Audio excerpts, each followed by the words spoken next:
दिल्ली में लोकसभा चुनाव से पहले आम आदमी पार्टी को बड़ा झटका लगा है। आप नेता बलबीर सिंह चाखड़ ने बीजेपी ज्वाइन कर लिया। उनके साथ साथ 150 से ज्यादा वकीलों ने भी बीजेपी ज्वाइन किया। सभी को दिल्ली बीजेपी प्रदेश अध्यक्ष वीरेंद्र सचदेवा ने सदस्यता दिलाई। इस दौरान बीजेपी प्रदेश अध्यक्ष वीरेंद्र सचदेवा ने कहा कि अन्य दलों के नेता प्रधानमंत्री मोदी के काम से प्रभावित। कांग्रेस की भारत जोड़ो न्याय यात्रा मंगलवार को उज्जैन पहुंची, जहां सबसे पहले राहुल गांधी ने विश्व प्रसिद्ध महाकालेश्वर मंदिर में दर्शन किया और भगवान महाकाल का आशीर्वाद लिया। इस दौरान उनके साथ पीसीसी चीफ जीतू पटवारी और पूर्व सीएम कमलनाथ ने भी बाबा महाकाल के दरबार में सर झुकाकर आशीर्वाद दिया। राहुल गांधी नंदी हॉल में शिव साधना भी करते नजर आए। डिंडोरी में रानी दुर्गावती स्टेडियम ग्राउंड में 243 जोड़ों का विवाह संपन्न हुआ। मानस भवन शेपुरा के डीजे की धुन पर 243 दूल्हों की बारात निकाली गई। इसके बाद रानी दुर्गावती स्टेडियम ग्राउंड शेपुरा में वर वधू ने एक दूसरे को जयमाला पहनाकर 7 फेरे लिए। मुख्यमंत्री कन्या विवाह निकाय योजना अंतर्गत भारी संख्या में लोग कार्यक्रम के दौरान मौजूद रहे। मध्य प्रदेश में भारतीय किसान संघ गेहूं और धान खरीदी के रेट बढ़ाने की मांग को लेकर प्रदर्शन कर रहा है। भारतीय किसान संघ का सीधे तौर पर कहना है कि सरकार ने किसानों के साथ वादा खिलाफी की, उनकी फसलों का उचित दाम उन्हें नहीं मिल रहा, जबकि 2700 रुपये प्रति क्विंटल की दर से गेहूं और 3100 रुपये प्रति क्विंटल के हिसाब से धान खरीदी का वादा किया गया था। महिलाओं के पीरियड से जुड़े काफी आधुनिक प्रोडक्ट बाजार में तो हैं, लेकिन साधारण और गरीब पृष्ठभूमि से आने वाली महिलाओं के लिए ये सुलभ नहीं है। हालांकि मध्य प्रदेश में भी साधारण कीमतों पर सैनिटरी पैड्स मिल पाएंगे, जो केरल में पहले से ही प्रचलन में है, जिसका नाम सौख्यम सैनिटरी पैड्स है। इन सैनिटरी पैड्स की खासियत यह है कि इन्हें केले के रेशों को मिलाकर बनाया जाता है। एनटीवी के प्रसिद्ध हास्य धारावाहिक हप्पू की उल्टन पलटन के दरोगा हप्पू सिंह और उनकी दबंग दुल्हनिया राजीत सिंह बाबा महाकाल की शरण में पहुंची। जब बाबा महाकाल की चौखट पर मत्था टेककर दोनों कलाकारों ने भगवान का आशीर्वाद लिया, साथ ही नंदी हॉल में बैठकर बाबा महाकाल से कामना की। इस दौरान कलाकार हप्पू सिंह के किरदार निभाने वाले योगेश त्रिपाठी और राजीत सिंह का किरदार निभाने वाले गीतांजलि मिश्रा ने अपनी बात रखी। दिल्ली के कांग्रेस कार्यालय में कांग्रेस की सीनियर लीडर सुप्रिया श्रीनेत ने प्रेस वार्ता की। इस दौरान उन्होंने सुप्रीम कोर्ट के 6 फरवरी के फैसले का जिक्र करते हुए बीजेपी पर हमला बोला। सुप्रिया श्रीनेत ने कहा कि सुप्रीम कोर्ट ने भारत के सबसे बड़े bank state bank of India से 22,317 बॉन्ड की जानकारी मांगी थी, जिसके लिए स्टेट बैंक ऑफ इंडिया ने 15 जून तक का समय मांगा। पूर्व मुख्यमंत्री कमलनाथ एक दिवसीय उज्जैन दौरे पर रहे, जहां पूर्व सीएम कमलनाथ ने शहर कांग्रेस अध्यक्ष रवि भदौरिया के घर पहुंचकर उनकी पत्नी के देहांत पर दुख जताया और शोकाकुल परिवार को ढांढस बंधाया। मीडिया से चर्चा करते हुए कमलनाथ ने दावा किया कि लोकसभा चुनाव में कांग्रेस एमपी की 12 से 13 सीटें जीतेगी और छिंदवाड़ा से नकुलनाथ चुनाव लड़ेंगे। इस दौरान पूर्व सीएम ने प्रदेश सरकार पर निशाना साधा। खबर इंदौर से, जहां नौकरी से हटाए जाने पर एलआईसी के दैनिक वेतनभोगी कर्मचारियों हाईकोर्ट कार्यालय के बाहर अर्धनग्न होकर प्रदर्शन करते नजर आए और केंद्र सरकार के साथ एलआईसी प्रबंधन के खिलाफ जमकर नारेबाजी की। इन कर्मचारियों का कहना है कि 30 वर्षों से वो अपनी सेवाएं दे रहे हैं, लेकिन एलआईसी प्रबंधन ने ठेका प्रथा लागू कर जबरन उन्हें निकाल दिया।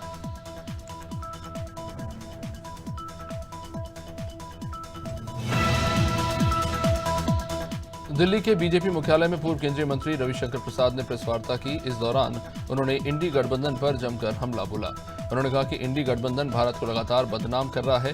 विपक्षी कितना भी एकजुट हो जाए, फिर भी एनडीए का कुछ नहीं कर सकती। रविशंकर प्रसाद लालू प्रसाद यादव पर भी जमकर बरसे। उन्होंने कहा कि घोटाले की बात किया जाए तो कई लिस्ट बाहर आ जाएंगी।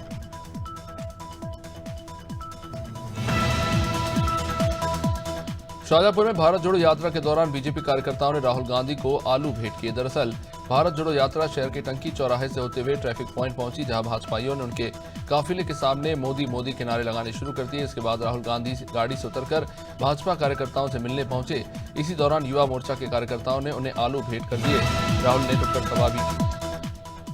वही पाडुना में एक युवक की हार्ट अटैक से मौत हो गई। पूरा मामला ग्राम करवार का है, जहां रोजाना की तरह 22 साल का युवक ग्राउंड में क्रिकेट मैच खेल रहा था। इसी दौरान अचानक उसकी तबीयत बिगड़ने लगी, जिसके बाद आसपास के लोगों ने युवक सिविल अस्पताल में भर्ती कराया या डॉक्टरों ने उसे मृत घोषित कर दिया। डॉक्टरों के मुताबिक युवक की हार्ट अटैक से मौत हुई। लोकसभा चुनाव को लेकर राष्ट्रवादी कांग्रेस पार्टी ने दिल्ली में मीडिया से चर्चा की। इस दौरान कैबिनेट मंत्री सुबोध मोहिते पटेल ने कहा कि नॉर्थ ईस्ट के राज्यों में होने वाले चुनाव को लेकर बैठक हुई। इसमें अरुणाचल प्रदेश के विधानसभा चुनाव और लोकसभा चुनाव को लेकर चर्चा की गई। साथ ही उन्होंने कहा कि नॉर्थ ईस्ट से एनसीपी पूरे दमखम के साथ अरुणाचल प्रदेश में चुनाव लड़ेगी और जल्द ही उम्मीदवार घोषित करेगी। रामपुर बागेलान थाना क्षेत्र के बहेलिया भाट स्थित सतना रीवा रोड से बहेलिया की तरफ जा रही सड़क में टोल बचाने के चक्कर में एक 4 पहिया वाहन ने वृद्ध को जबरदस्त टक्कर मार दी। टक्कर से शख्स बुरी तरह से जख्मी हो गया, जिसे उपचार के लिए संजय गांधी में भर्ती कराया गया।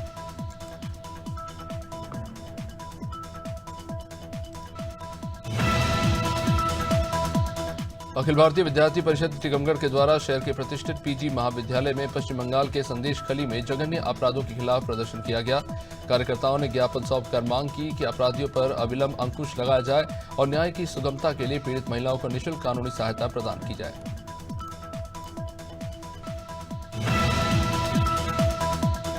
आगरा मेट्रो का बुधवार को उद्घाटन होने जा रहा है। पहले चरण में पुरानी मंडी से टीडीआई मॉल तक मेट्रो चलाई जाएंगे, जिसको लेकर ADG SSF Antony Dev Kumar ने मेट्रो की सुरक्षा व्यवस्था का जायजा लिया। आगरा में मेट्रो की सुरक्षा के लिए एसएसएफ तैनात रहेगी, जिसका बुधवार को प्रधानमंत्री मोदी कोलकाता से वर्चुअल उद्घाटन करेंगे। उद्घाटन अवसर पर आगरा में सीएम योगी भी मौजूद हैं। अमेठी में दुकान लगाने की जमीन को लेकर दो पक्षों में जमकर लड़ाई हुई। दुकान लगाने को लेकर दोनों पक्ष आपस में भिड़े, जिसमें जमकर लाठी डंडे और लात घूंसे चले। मारपीट में एक बुजुर्ग गंभीर रूप से घायल हो गया। परिवार वालों ने घायल बुजुर्ग को प्राथमिक उपचार केंद्र पहुंचाया। बाद में मौके पर पहुंची पुलिस दोनों पक्षों को थाने ले गई।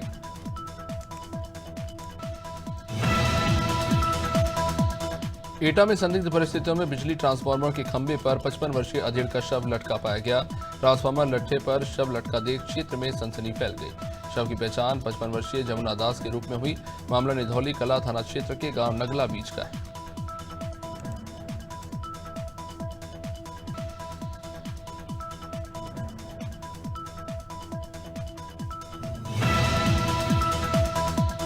बिहार के गया में एक पत्थर लोगों की आस्था का केंद्र बन गया है। जिले के प्राचीन रामसागर तालाब में 2 किलो वजनी पत्थर पानी में तैरता पाया गया। पत्थर को देखने के लिए लोगों की भीड़ लग गई। लोग इसे चमत्कारी पत्थर बता रहे हैं।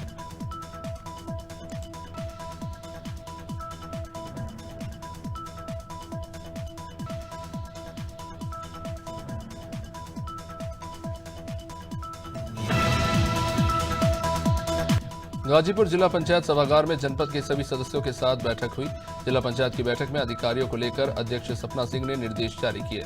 जिला पंचायत के द्वारा कुल 61 नवीन सड़कों का लोकार्पण किया गया। साथ ही 39 सड़कों का शिलान्यास किया गया।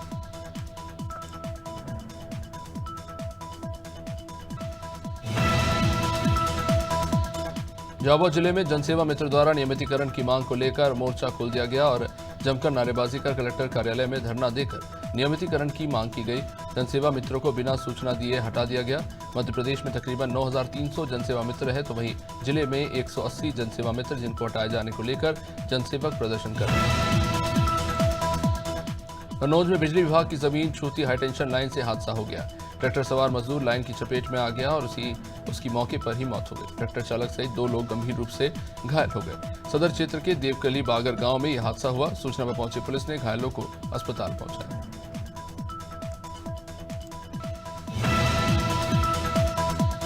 खटीमा तराई पूर्वी उप वन प्रभाग की सीमा से लगे हुए सीमांत ग्रामीण क्षेत्रों में बढ़ते हुए मानव वन्यजीव संघर्ष के मामलों को रोकने और जंगली हाथियों के झुंड द्वारा ग्रामीणों की फसल को पहुंचाए जा रहे नुकसान को रोकने के लिए वन विभाग अब मधुमक्खियों की सहायता ले रहा है।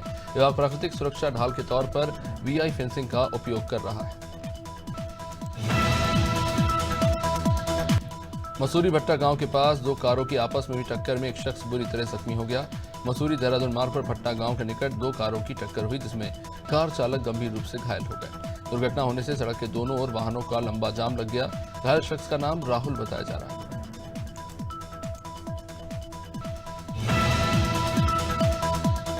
बीए की परीक्षा देकर साइकिल से घर जा रही छात्रा को तेज रफ्तार ट्रक ने रौंद दिया। छात्रा की दर्दनाक मौत हो गई। छात्रा गरिमा दुबे जलालपुर माफी गांव की रहने वाली थी और राजदीप डिग्री कॉलेज में बीए 3rd ईयर की परीक्षा देकर लौट रही थी। इस दौरान एफसीआई ओदाम के ट्रक ने रौंद दिया। छात्रा ट्यूशन पढ़ाकर भाई बहनों को शिक्षित कर रही थी। इसकी मौत से पूरा परिवार सदमे। दिग में मंगलवार से विधिवत रूप से स्वच्छता महाअभियान शुरू होने जा रहा है, जिसके सिलसिले में भारद्वाज ने खुद जिला मुख्यालय में प्राचीन किला, नई सड़क, मेला मैदान, बस स्टैंड, डाकघर आदि स्थानों का दौरा किया और सफाई के लिए कई हॉटस्पॉट्स को चिन्हित किया। जिला कलेक्टर ने अधिकारियों के साथ गली मोहल्लों में जाकर सफाई की स्थिति की जानकारी ली। जशपुर में नशे में धुत बाइक सवार युवक अचानक अनियंत्रित होकर बाइक से नीचे जा गिरे। शख्स के बैग में से नशे के टैबलेट के साथ एक देशी कट्टा और 4 जिंदा कारतूस बरामद हुए। मौके पर पहुंची पुलिस ने घायल युवक को पत्थलगांव अस्पताल में भर्ती कराया। लुड़ेक बहामा रोड पर यह घटना हुई।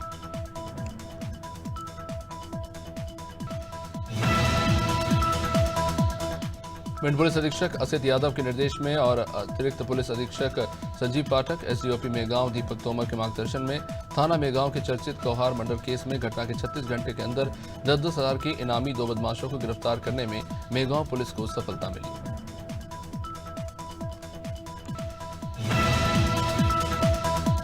भारतीय किसान और राजनीतिक किसान महापंचायत के बैनर तले सैकड़ों किसानों ने लखनऊ शक्ति भवन रोड को जाम कर सरकार का विरोध किया।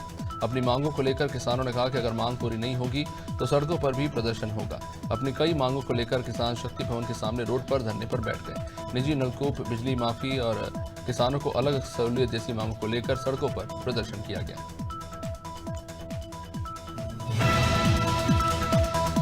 पूर्व राज्यसभा सांसद प्रदीप टमटा के रानीखेत पहुंचने पर कांग्रेस कार्यकर्ताओं ने जोरदार स्वागत किया। पूर्व राज्यसभा सांसद प्रदीप टमटा के रानीखेत पहुंचने पर कार्यकर्ताओं ने जहां स्वागत किया तो वही कार्यक्रम में पदाधिकारी व कार्यकर्ताओं ने आगामी लोकसभा चुनाव को लेकर अपने अपने विचार रखे।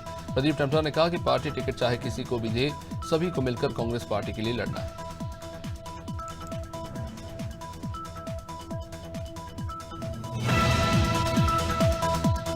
रामपुर बघेलान में बिजली विभाग के अधिकारी कर्मचारियों की कार्यप्रणाली को देखते हुए लाइनमैन दिवस के अवसर पर जनपद वन समिति के सभापति नंदकिशोर पटेल ने रामपुर बघेलान में आयोजित लाइनमैन सम्मान समारोह के अवसर पर बिजली विभाग के कर्मचारियों का सम्मान किया। लाइनमैनों को 4 मार्च के दिन लाइनमैन दिवस निर्धारित करके सम्मानित किया जा रहा है।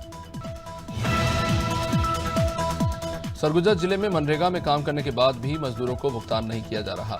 मजदूरी नहीं मिलने से नाराज 2 दर्जन से ज्यादा ग्रामीणों ने कलेक्ट्रेट कार्यालय पहुंचे और आवेदन सौंपकर कार्रवाई की मांग की। इस दौरान उन्होंने राशि हड़पने का भी आरोप लगाया। दरअसल पूरा मामला उदयपुर क्षेत्र के नमना गांव का है। ग्रामीणों का कहना है कि काम करने के बाद भी रोजगार सहायक उन्हें भुगतान नहीं कर रहा। राजनांदगांव के बीजेपी कार्यालय में बीजेपी अल्पसंख्यक मोर्चा के प्रदेश प्रभारी सद्दाम खान ने प्रेस वार्ता की। इस दौरान उन्होंने छत्तीसगढ़ के 11 लोकसभा सीटों को जीतने के साथ ही पूरे देश में बीजेपी की विजय का दावा किया। सद्दाम खान ने कहा कि बीजेपी प्रधानमंत्री मोदी के नेतृत्व में 400 से अधिक लोकसभा सीट जीतकर अपनी सरकार बनाएगी। अदा शर्मा की film Bastar the Naxal story का जबरदस्त ट्रेलर रिलीज हो गया। ट्रेलर में अदा नक्सलियों के खिलाफ जंग लड़ती हुई नजर आ रही है। फिल्म 15 मार्च को देश भर में रिलीज होगी। मूवी के प्रमोशन के लिए एक्टर अदा शर्मा के साथ पूरी टीम राजधानी रायपुर पहुंची। फिल्म निर्माता विपुल अमृतलाल शाह ने मूवी का ट्रेलर लॉन्च किया। इस दौरान एक्ट्रेस अदा शर्मा ने कहा कि वह फिल्म को लेकर बेहद एक्साइटेड है। प्रदेश के उप मुख्यमंत्री विजय शर्मा ने मोदी के परिवार के मामले पर बयान दिया। उन्होंने कहा कि हम सभी प्रधानमंत्री के परिवार के सदस्य हैं। कि मोदी भी सभी को अपना परिवार मानते हैं। इसी के साथ ही डिप्टी सीएम ने दावा किया कि छत्तीसगढ़ की सभी 11 लोकसभा सीट बीजेपी जीत रही है। इस दौरान विजय शर्मा ने टीएस सिंहदेव के बयान पर भी पलटवार किया। कोरेला पेंड्रा मरवाही जिले में एक बार फिर स्वास्थ्य व्यवस्था की पोल खुलती नजर आई। यहां अस्पताल में सही समय पर इलाज नहीं मिलने से जच्चा और बच्चा की मौत हो गई। अमारू गांव की गर्भवती महिला यशोदा यादव को पति राकेश यादव पेंड्रा सामुदायिक स्वास्थ्य केंद्र में डिलीवरी के लिए लाया था, लेकिन डिलीवरी से पहले ही जच्चा बच्चा की मौत हो गई। महिला की मौत के बाद परिवार वालों ने अस्पताल के स्टाफ पर लापरवाही और समय पर इलाज न करने के आरोप लगाए। रामलला के दर्शन के लिए अयोध्या स्पेशल ट्रेन राजधानी रायपुर रेलवे स्टेशन से रवाना हुई। रायपुर से लगभग 850 रामभक्त अयोध्या के लिए रवाना हुए। मुख्यमंत्री विष्णुदेव साय ने ट्रेन को हरी झंडी दिखाकर रवाना किया। इसे लेकर मुख्यमंत्री ने कहा कि यह तो बस शुरुआत है, आगे बिलासपुर, सरगुजा समेत हर संभाग से ये ट्रेन अयोध्या पहुंचेगी। रायपुर में वन और जलवायु परिवर्तन विभाग की ओर से 2 दिनी छत्तीसगढ़ क्लाइमेट चेंज कॉन्क्लेव का आयोजन किया गया। कार्यक्रम की शुरुआत मुख्यमंत्री विष्णुदेव साय ने की। इस दौरान मुख्यमंत्री ने कहा कि जलवायु परिवर्तन की चुनौतियों से निपटने में प्रदेश की भूमिका और भविष्य की कार्य योजनाओं के लिए ये कार्यशाला बहुत उपयोगी साबित होगी।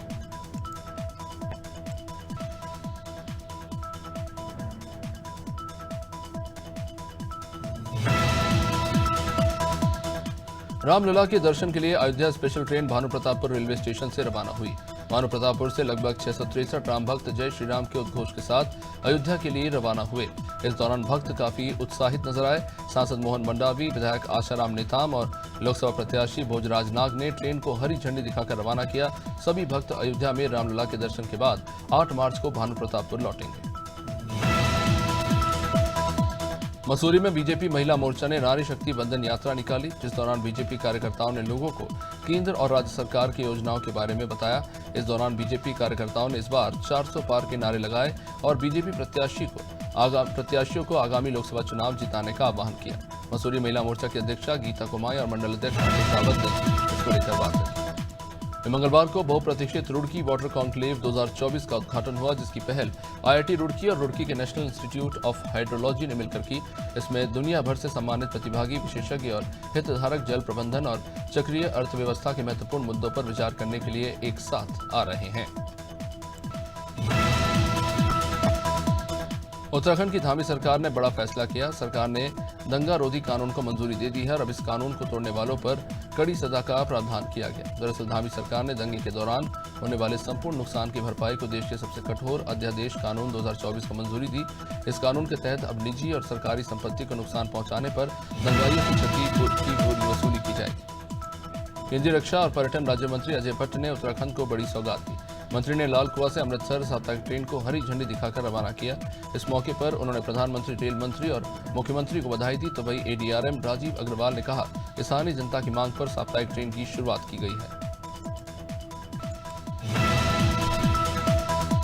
शहरी विकास मंत्री प्रेमचंद अग्रवाल और कैबिनेट मंत्री गणेश जोशी ने मसूरी के दून विहार जाखड़ में लाखों की लागत से सेंट्रल पार्क के सौंदर्यीकरण का लोकार्पण किया। साथ ही वेडिंग जोन के निर्माण कार्य का शिलान्यास किया। यह वेंडर जोन देहरादून का दूसरा वेंडर जोन है। बता दें कि लंबे समय से इस क्षेत्र में वेंडिंग जोन की मांग चल रही थी।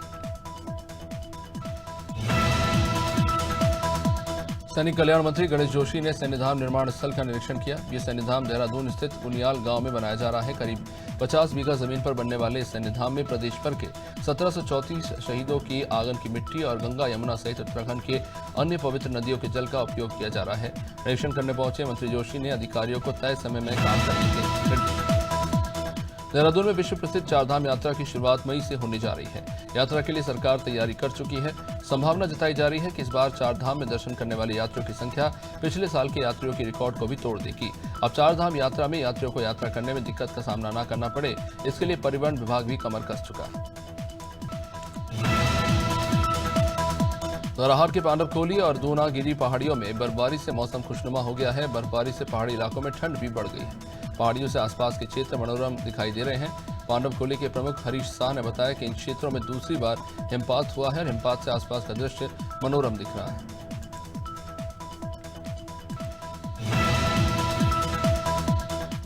मुख्यमंत्री पुष्कर सिंह धामी का प्रयास रंग लाया है। देहरादून से 3 प्रमुख शहरों अयोध्या, अमृतसर और वाराणसी के लिए हवाई सेवा को केंद्र की मंजूरी मिल गई है।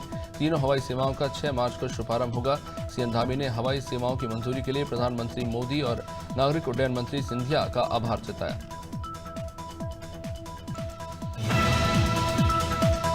लक्सर की सड़कों पर कांवड़ियों का आगमन शुरू हो गया। कांवड़ियों ने हरिद्वार से जल लेकर अपने अपने गंतव्य के लिए रवाना होने लगे। लक्सर से गुजरने वाले शिव भक्तों के लिए धर्म प्रेमियों ने खास बंदोबस्त किए।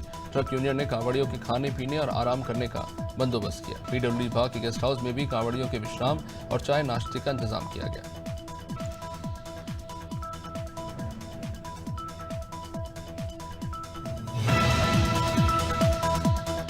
झांसी के जालौन गरोठा में प्रबुद्ध जन सम्मेलन में आयोजित किया गया, जिसमें एमपी बीजेपी के वरिष्ठ नेता डॉक्टर नरोत्तम मिश्रा ने शिरकत की। इस दौरान उन्होंने सनातन धर्म के खिलाफ बोलने वालों पर जमकर हमला बोला। नरोत्तम मिश्रा ने कहा कि डॉक्टर समझ में नहीं आता है कि कुछ राजनीतिक दलों के नेताओं को हिंदू धर्म से क्या दिक्कत है।